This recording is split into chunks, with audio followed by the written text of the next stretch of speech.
Este video va a ser interesante. Incluso si has escuchado 1000 informes diferentes sobre el conflicto israelí-palestino, te prometo que esto te dará una nueva perspectiva. Hablaré sobre los asentamientos, la ocupación, la solución de dos estados, el Islam, Jerusalén, la solución de dos estados y mucho más.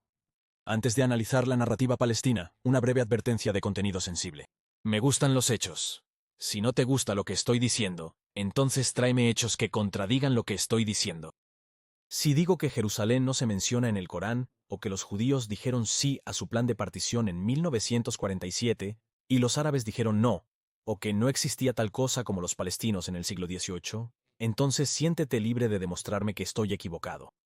Envíame un enlace a una carta de un peregrino a la tierra de Israel que dice que conoció a un palestino agradable. Te estoy pidiendo que me desafíes.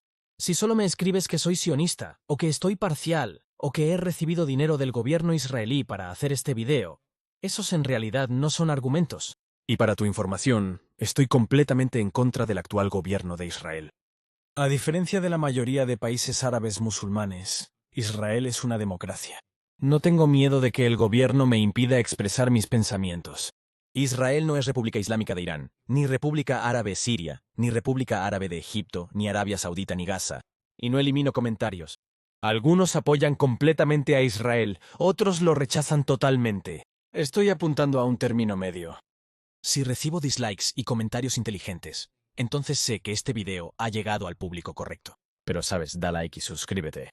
Lo último que quiero preguntar es esto. No uses un lenguaje pomposo en tus comentarios si no tienes los números para respaldarlo. La limpieza étnica es una expresión muy poderosa. Si en 1948 había alrededor de 700.000 palestinos y hoy hay 7 millones en la tierra de Israel, realmente no puedes usar este término. Sin embargo, si quieres usar las palabras limpieza étnica, puedes hacerlo para describir lo que les sucedió a los judíos en los países árabes. En Marruecos en 1948 había 265.000 judíos, hoy hay alrededor de 2.000. En República de Irak había 135.000 judíos en 1948, hoy hay menos de 10. República Argelina Democrática y Popular. Solía ser hogar de 140.000 judíos, hoy hay menos de 50. Y puedo seguir. Los países musulmanes perpetraron la limpieza étnica a judíos. Pero esta declaración no cubre completamente lo que ha estado sucediendo. Los musulmanes han estado haciendo esto a todas las minorías, no solo a los judíos. Si alejas la vista, verás que hace 100 años había muchas comunidades cristianas y otros pequeños grupos étnicos en el Medio Oriente. Todos están siendo exterminados por los musulmanes. Por alguna razón, el mundo occidental, el mundo cristiano, no quiere hablar de ello. Como judío, me preocupo por lo que está sucediendo con los judíos en todo el mundo. Y me parece muy extraño que a los cristianos realmente no les importe Nazaret o Belén, que son bastante importantes para los seguidores de Jesús, y solían ser 80% cristianos hace 50 años, y ahora son 80% musulmanes. Lo mismo ocurre con los cristianos en República Árabe Siria, República del Líbano y República Árabe de Egipto. En República Federal de Nigeria, organizaciones musulmanas han asesinado a miles de cristianos. 2 millones de cristianos han huido de República de Irak y se han convertido en refugiados en las últimas 2 décadas. Pero parece que a nadie le importan, ni a los medios de comunicación ni a las universidades. Todos están obsesionados con los refugiados palestinos. ¿Sabías que la Organización de las Naciones Unidas tiene 2 agencias para los refugiados? Una para cientos de millones de refugiados en todo el mundo, y otra llamada Agencia de las Naciones Unidas para los Refugiados de Palestina en el Cercano Oriente, que es solo para los refugiados más privilegiados en la tierra, los palestinos. No te quedes solo con mi palabra, compruébalo por ti mismo. Así que hablemos de la historia que a los palestinos les gusta contar, y que los medios de comunicación les gusta repetir. Los palestinos vivieron en Palestina durante cientos de años. Vivieron pacíficamente junto a una pequeña minoría judía hasta el surgimiento del sionismo, un movimiento colonialista que bajo el paraguas de las potencias imperiales europeas comenzó a expulsar a los palestinos de sus tierras y hogares, causando la situación actual. Y ahora para los hechos. En la larga historia de la tierra de Israel nunca existió tal cosa como un pueblo palestino hasta el siglo XX.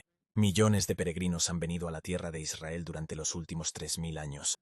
Han encontrado judíos, árabes, cristianos, musulmanes, drusos, turcos. Nunca han conocido a un palestino.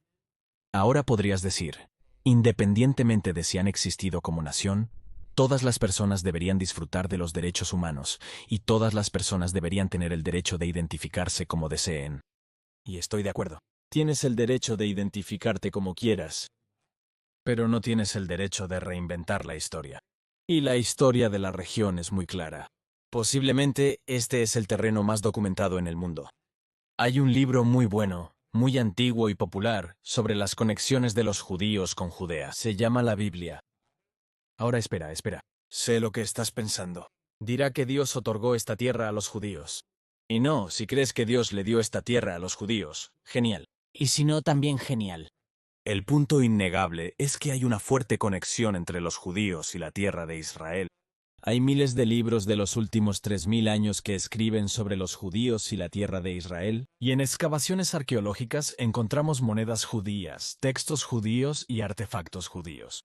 No hay un solo libro o evidencia arqueológica que apunte a un pueblo palestino.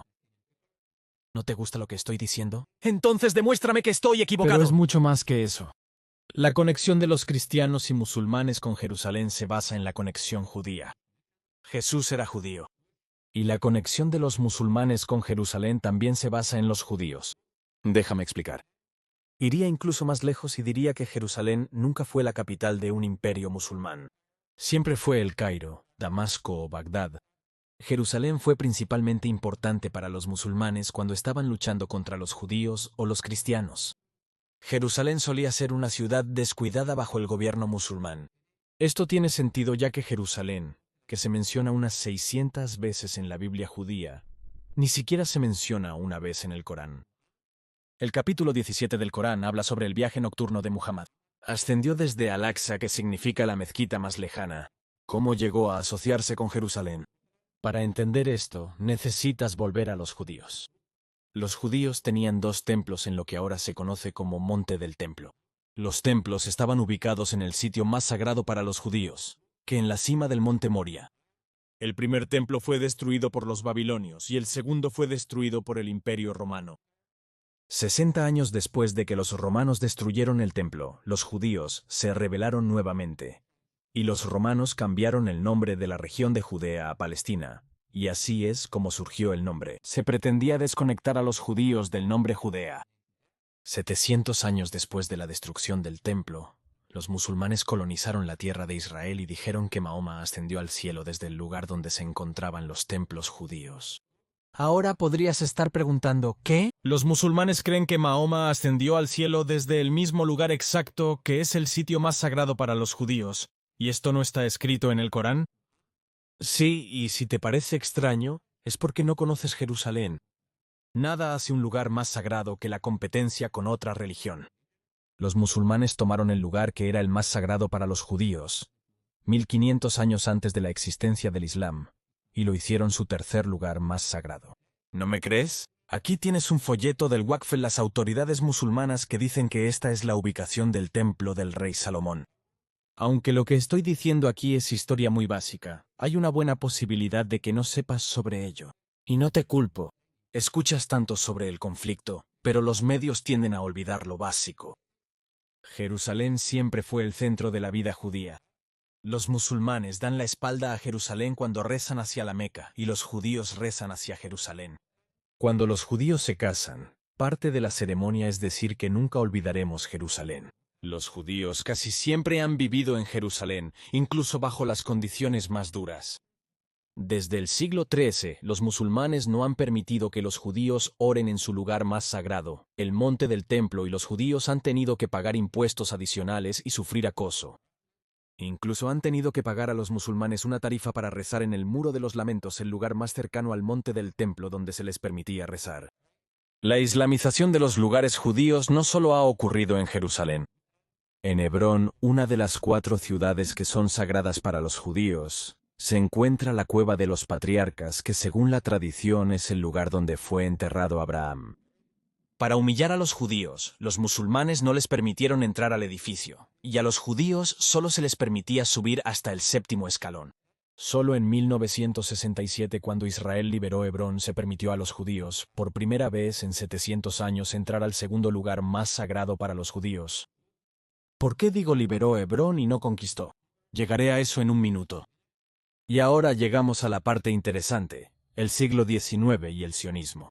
Los judíos siempre han emigrado, o como decimos en hebreo, subido a la tierra de Israel. En los siglos XVII y XVIII, los judíos vinieron de todo el mundo judío, de Europa, de África del Norte, de Yemen en pequeñas cantidades debido a las duras condiciones, pero siempre hubo un movimiento constante de judíos que venían a Israel.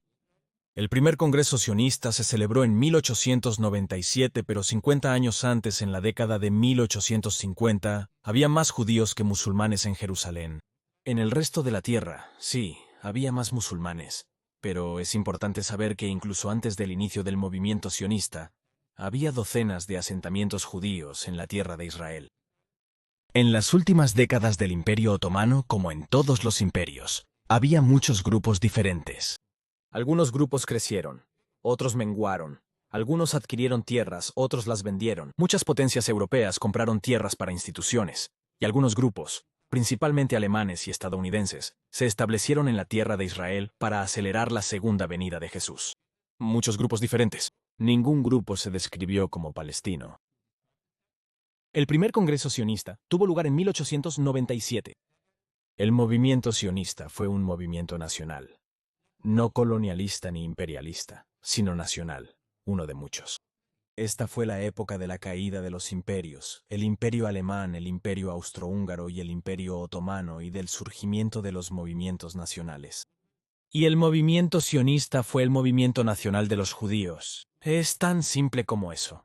En la primera mitad del siglo XX, millones de personas se trasladaron de un lugar a otro para crear estados nacionales. Lo especial de los judíos es que nunca robaron ni utilizaron violencia para tomar ninguna tierra en la tierra de Israel. Siempre recibo comentarios de musulmanes y pro-palestinos sobre los judíos robando la tierra a los árabes locales. Aquí tienes un desafío. Dame el nombre de un pueblo que los judíos robaron a los árabes desde el siglo VII, cuando el califato árabe colonizó la tierra de Israel, hasta 1947, cuando los árabes iniciaron una guerra para exterminar a los judíos. Desde el año 636 hasta 1947, los judíos no robaron ni un solo pie cuadrado. Si no te agrada lo que digo, pruébame que me equivoco. Dame los nombres de los pueblos que los judíos robaron antes de la Guerra de Independencia. Por otro lado, puedo darte muchos nombres de pueblos judíos que los árabes, o palestinos si prefieres, destruyeron antes de 1948. Considera Hebrón, los judíos han habitado allí durante siglos. En 1929 los árabes, no 1 o 10, sino bandas enteras de árabes, asesinaron a 70 judíos, y el antiguo asentamiento judío tuvo que ser abandonado hasta que volvió a manos judías en 1967. ¿Quieres más nombres de aldeas judías que fueron abandonadas debido a la violencia árabe? Aquí tienes algunos más. Se reconstruyeron muchas después de años. Los árabes utilizaron violencia contra los civiles judíos en la tierra de Israel, muchos años antes de la ocupación, y muchos años antes de que se estableciera la tierra de Israel. Y por cierto, no solo utilizaron violencia contra los judíos. Los cristianos también sufrieron. ¿Recuerdas los asentamientos alemanes y estadounidenses que mencioné? Ellos también sufrieron.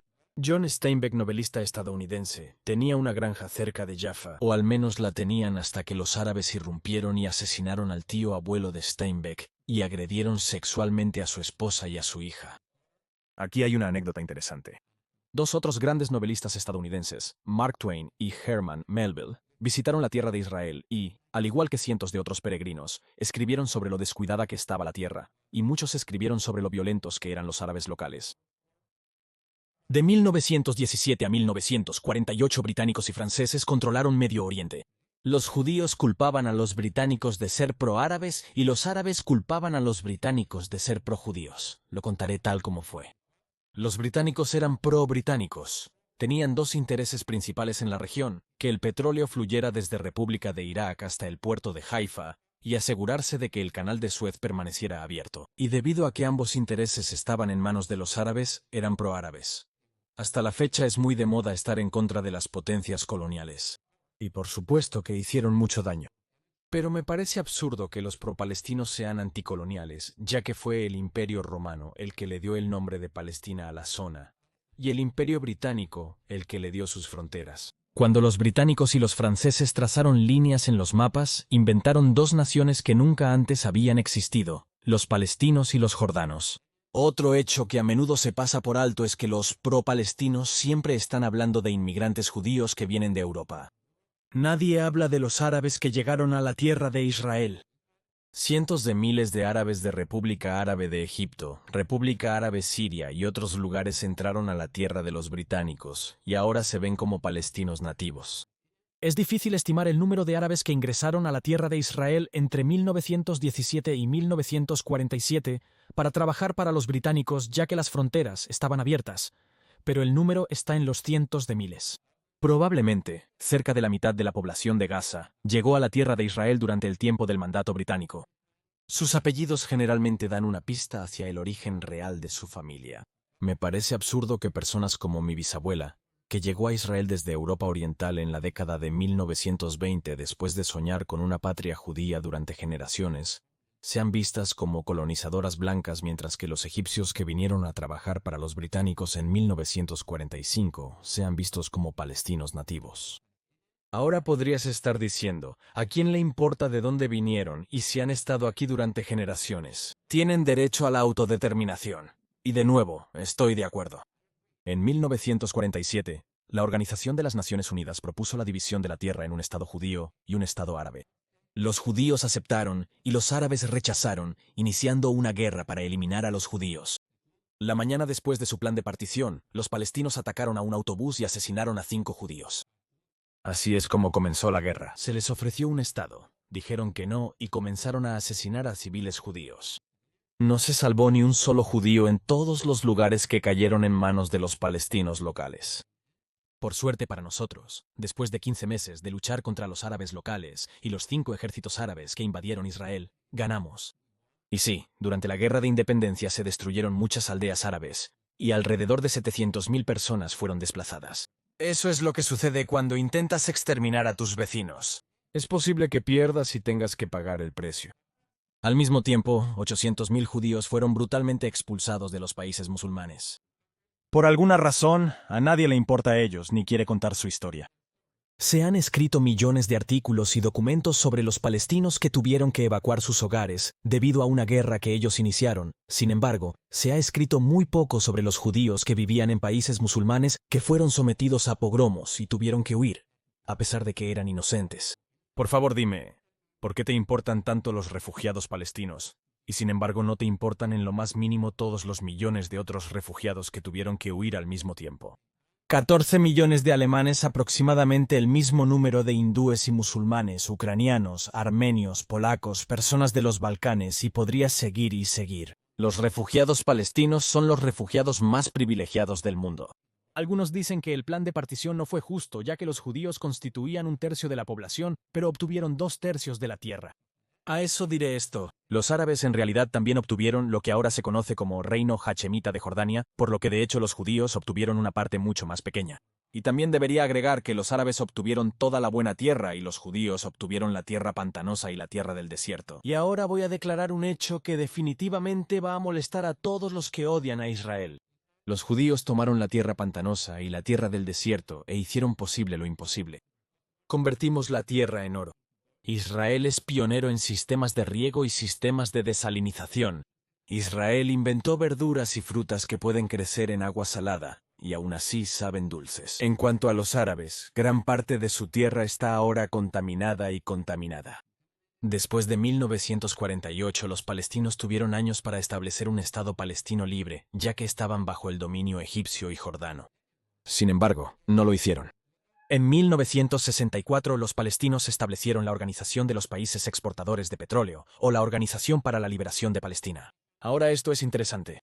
1964 es 3 años antes de la Guerra de los 6 días. Así que antes de que Israel ocupara Cisjordania y la Franja de Gaza, y antes de que se construyera un solo asentamiento, ¿ya estaban pidiendo la destrucción de Israel? Cuando los árabes dicen liberen a Palestina, no quieren decir que queremos un Estado palestino independiente junto a Israel. Lo que quieren es un Estado palestino que reemplace a Israel. Los palestinos rechazaron todas las ofertas que se les hicieron desde 1947 hasta 2008, cuando Ehud Olmert, el primer ministro israelí, ofreció a los palestinos toda la ribera occidental y Jerusalén Este como su capital. Dijeron no a cada oferta que se les hizo. Invirtieron todo el dinero que recibieron del mundo en terrorismo. y luego lloraron que eran sus víctimas. La vida de los palestinos es más difícil que la nuestra, los israelíes. Pero solo tienen a ellos mismos a quien culpar. Entonces, ¿cuál es la solución? ¿Cuándo habrá paz? No en un futuro cercano. Porque este conflicto no es sobre la tierra. Te mencioné que, incluso antes de la Guerra de los 6 días y de 1948, los palestinos buscaban exterminar a los judíos. Aquí hay otro ejemplo. Toma Gaza. En 2005, Israel se retiró de la Franja de Gaza. Gaza es una zona libre de israelíes y judíos. Los palestinos reciben más dinero que cualquier otro grupo en el planeta, de los EU. ¿Y qué hacen con este dinero? ¿Infraestructura? ¿Educación? No. Construyen túneles y compran armas para matar a los judíos. ¿Por qué hacen eso? La Constitución de Hamas lo deja muy claro. La primera frase es: Israel existirá hasta que el Islam lo borre. No dice que queremos paz. No dice que queremos un Estado palestino. Dice claramente hasta que el Islam lo borre. Quieren un califato musulmán. Respeto a Hamas por una sola cosa, por expresar y ser claros sobre lo que quieren, que es eliminar a Israel. Personalmente, quiero que los palestinos tengan un Estado democrático con derechos humanos y libertades. Y deseo que todos los árabes y musulmanes tengan lo mismo. Pero lo que quiero no es necesariamente lo que ellos quieren. Para resolver el problema, necesitas entender el problema. Y el problema está compuesto por dos cosas. Una que los occidentales ya no entienden, la religión. Y una de la que los occidentales no quieren hablar, los valores. La religión no juega ningún papel en la política europea. En Potahu, los políticos acostumbran decir Dios bendiga a América. Y el debate en torno al aborto es en parte religioso. Pero cuando se trata de políticas exteriores, no escuchas a los generales estadounidenses hablar sobre difundir la palabra de Jesús. En el mundo musulmán es muy diferente. Cuando los árabes matan a judíos en un festival de música, o a cristianos en una escuela en República Federal de Nigeria, o entre ellos en República Árabe Siria, Yemen o República de Libia. ¿Qué es lo que gritan? Allahu Akbar. Dios es grande. La yihad es una guerra religiosa contra los infieles. Para muchos europeos, las palabras infieles y herejía probablemente les recuerdan días oscuros que ocurrieron hace cientos de años, cuando católicos y protestantes se mataban entre sí.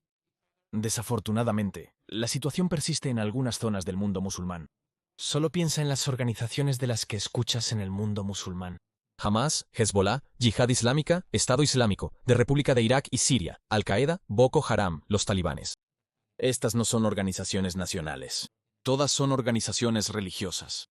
Ahora hablemos del problema más grande, los valores. Muchas personas huyen de esto como si estuvieran huyendo de un incendio, porque la mayor preocupación es potencialmente ser llamado racista. Quiero ser 100% claro aquí, aunque sé que algunos harán lo posible por malinterpretarme. Si digo que los hombres son más violentos que las mujeres, ¿significa que odio a todos los hombres? No. ¿Implica que considero a todos los hombres violentos? No. ¿Significa que no hay mujeres violentas? Aunque en casi todos los países más del 90% de los encarcelados son hombres, podemos inferir que los hombres son generalmente más violentos que las mujeres. Creo que puedes criticar a cualquiera por cualquier cosa. Puedes criticarme como judío, como israelí, como hombre, como guía turístico. Puedes criticarme por cosas que no puedo cambiar, como mi identidad. Y por las cosas que elegí, como mi profesión, la música que me gusta, el hecho de que soy padre. Mi identidad está compuesta por miles de aspectos diferentes, y puedes criticar cualquiera de ellos. ¿Puedo estar de acuerdo o no? Puedo decir, es cierto, los israelíes no son muy educados y no saben cómo formar una cola, pero yo soy diferente. Y también puedo aceptar sus críticas. Si no eres un narcisista, sabes que no eres perfecto. No estoy de acuerdo con la narrativa de que solo se te permite decir cosas buenas sobre otros grupos y criticar al tuyo. De hecho, quiero ser criticado. Quiero que me hagan pensar, que me hagan mejorar mis formas. El movimiento Me Too me hizo replantearme la forma en que interactúo con las mujeres y me hizo más consciente del lenguaje que uso. Critico a todos los grupos. Americanos, alemanes, fans de Britney, judíos ultraortodoxos, mujeres, generación Z y musulmanes. Incluso critico al grupo más peligroso de todos, las madres israelíes. Si una maestra escribe que está enferma, no es necesario 30 mensajes de pronta recuperación. No demuestras que te importa escribiendo un mensaje. Solo estás llenando de spam mi WhatsApp. Si hubiera paz en todo el Medio Oriente y solo el árabe musulmán palestino recurriera a la violencia, diría, ok, quizás estamos equivocados. Pero si los palestinos estaban recurriendo a la violencia antes de 1967 y antes de 1948, y casi todos los países árabes musulmanes son dictaduras con altos niveles de violencia y bajos niveles de derechos humanos, entonces tal vez realmente hay un problema aquí. También estoy recibiendo comentarios de musulmanes que culpan al colonialismo y a los estadounidenses por todos los problemas en el mundo musulmán. Y es cierto que la creación de muchos países y fronteras en África y Asia fueron determinados por los intereses de los imperios europeos, y que los Estados Unidos piensa principalmente en sus propios intereses. Pero siempre me sorprende encontrar que los musulmanes no asumen ninguna responsabilidad por sus malas acciones. La falta de democracia en la mayoría de países musulmanes no está relacionada con Estados Unidos. El hecho de que 17 de los 20 países más peligrosos para la comunidad LGBTQ sean musulmanes no tiene nada que ver con el colonialismo. El hecho de que casi todos los lugares más peligrosos del mundo para ser cristianos sean musulmanes no tiene nada que ver con el imperialismo. El mundo musulmán es enorme, tiene mucho petróleo, y su fracaso tiene muy poco que ver con el colonialismo. Mira a los judíos. Los nazis asesinaron a un tercio de ellos. Israel no tiene petróleo y está rodeado de enemigos. Y aún así somos exitosos. Y no es por el dinero americano. La mayoría de ese dinero tiene que ser utilizado para comprar equipo militar de empresas americanas. Y además los palestinos reciben mucho más dinero. Somos exitosos porque somos de mente abierta. Pensamos fuera de la caja. Invertimos en educación y no somos violentos. Esto es cierto también fuera de Medio Oriente. Mira las comunidades musulmanas árabes en Europa. Si hubiera disturbios violentos en París o Reino de Suecia, Rotterdam o Londres, sería en los barrios judíos o en los barrios árabes. La paz solo llegará cuando los árabes cambien sus valores, cuando los países musulmanes se vuelvan democráticos, cuando todos los diferentes grupos en República Árabe Siria dejen de matarse entre sí, cuando las mujeres iraníes sean libres de cubrir o no cubrir su cabello, cuando los hombres homosexuales no sean arrojados desde los techos en Gaza, o encarcelados por la Organización de los Países Exportadores de Petróleo, cuando la población cristiana deje de disminuir en el Medio Oriente y cuando los árabes israelíes dejen de matarse entre sí. Entonces y solo entonces habrá verdadera paz. Por favor, dale me gusta y comparte este video con cualquier amigo que necesite ver esto. Tengo más que comentar sobre este tema. Por favor, deja un comentario. Si lo encuentras interesante, por favor, considera apoyar mi trabajo. Todos los detalles están abajo. Vamos a Dios.